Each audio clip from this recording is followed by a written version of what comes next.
It's Syria. It's bleeding. And Israel is obviously involved.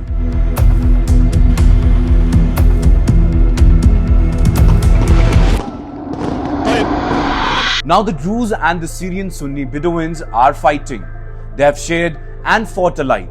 But the latest intervention from the Israeli Defense Forces may change centuries of history, culture, and socio-economic ties. The recent flare-up between Druze and Bedouin factions in southern Syria, particularly around the city of Sweda, should draw the world's attention. Well, you may ask why?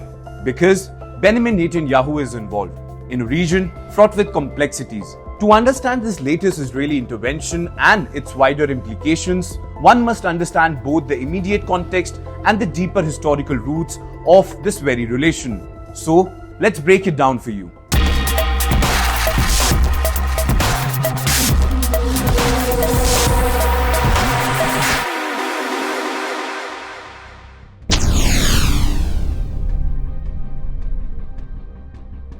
In July 2025, deadly clashes erupted between Druze minorities and Bedouin tribes with additional involvement from the Syrian government forces, leaving dozens dead and many more injured. The violence fueled by local incidents such as Bedouin checkpoints targeting Druze individuals quickly escalated into retaliatory attacks and kidnapping, drawing in government security forces perceived by the Druze as sympathetic to the Bedouin tribes. Israel's response has been visible and intentional. The Israeli Defense Forces have carried out airstrikes against Syrian military tanks in the Sweda province, issuing a clear warning to the Syrian regime. Israel will act to protect the Druze, particularly if government or military forces threaten their proximity to Israel's border. The explicit motivation behind these strikes is humanitarian, but there are more strategic benefits. Many Druze reside in Israel, where they are considered a loyal minority, often serving in military.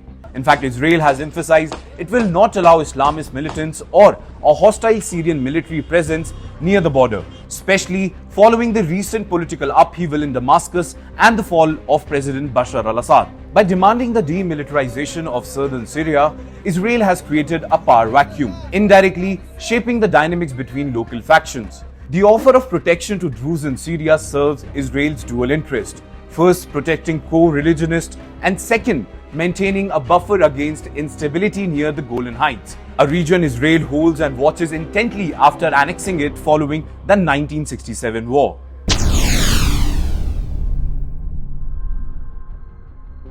The Druze are ethno-religious minorities with a complex history, neither entirely within mainstream Islam nor outside religious politics.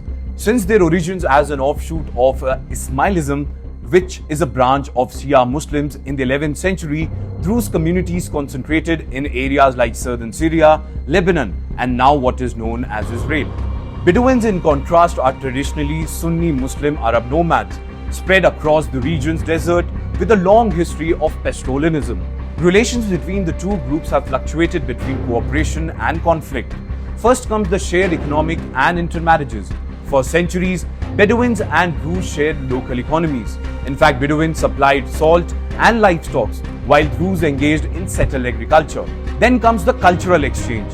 Folkloric tradition, music, and even some social rituals reflect a blend of Druze and Bedouin heritage. Then comes the most important, land dispute. Competition over land and resources, particularly as Druze communities shifted increasingly towards settled agriculture and Bedouins retained nomadic patterns, has periodically fueled tensions.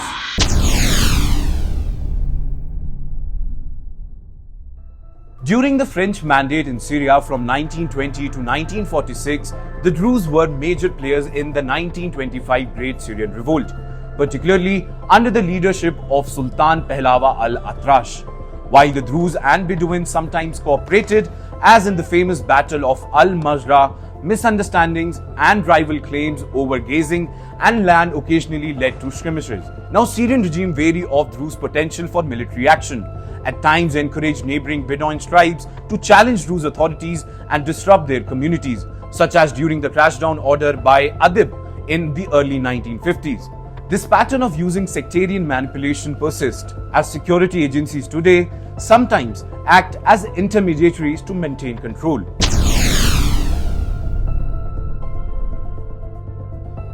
Despite periodic bloodshed, Druze and Bedouin relations are often characterized by shared customs, economic dependency, and also even intermarriages.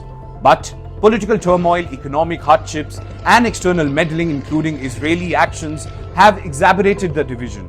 Israel's current posture reflects a blend of historical engagement with the Druze, a necessity for the security along the volatile border, and also a desire to shape outcomes in an unsettled Syria. The future stability of this region will depend not only on the ability of local communities to mend ties, but also on the restraint and intentions of their powerful neighbors, including Israel.